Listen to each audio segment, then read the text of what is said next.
And if you guys can just take a moment here quickly to subscribe to our Fightful MMA and boxing channel. It's very new. Go check that out. You'll find all my fighter interviews over there, as well as Carlos Toro's interviews and reports and everything else over there on the Fightful MMA and boxing channel. So I want to give a quick plug to that. But we just wrapped up the card. Tito Ortiz getting the first round finish over Chuck Liddell. The score is now at 2-1. Chuck Liddell to Tito Ortiz. And I don't think this is anything surprising. Chuck Liddell coming back to the sport with about an 8-year layoff.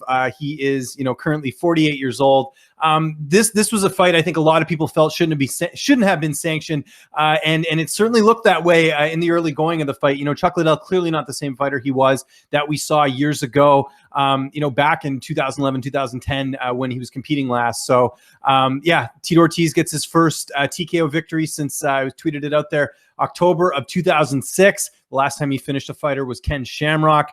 So Tito getting the win here, and getting a win in the trilogy here, in the trilogy matchup. But clearly a fight that had a lot of controversy heading into it, just with the fact people felt like this shouldn't have been sanctioned. Liddell, like I said, 48 years old. Tito Ortiz also getting up there in age as well, and took some time off, saying that he was retired after his last fight. So it was one of those things. But early on in the fight, Tito really wasn't afraid to be aggressive. If you watch the previous two fights, Chuck was the aggressor. We didn't see that tonight. Chuck was backing up a lot, and really, I know at times he likes to counter, but some of the shots he was throwing, it was about at 50% of what we used to see him throwing as well. So, just not a great performance here for Chuck Liddell, but we knew this. I mean, the age, the layoff, we weren't expecting anything crazy here in the fight. And, Tito Ortiz heading into this fight, a -355 favorite on the betting lines. Not surprising to see him get the win here tonight.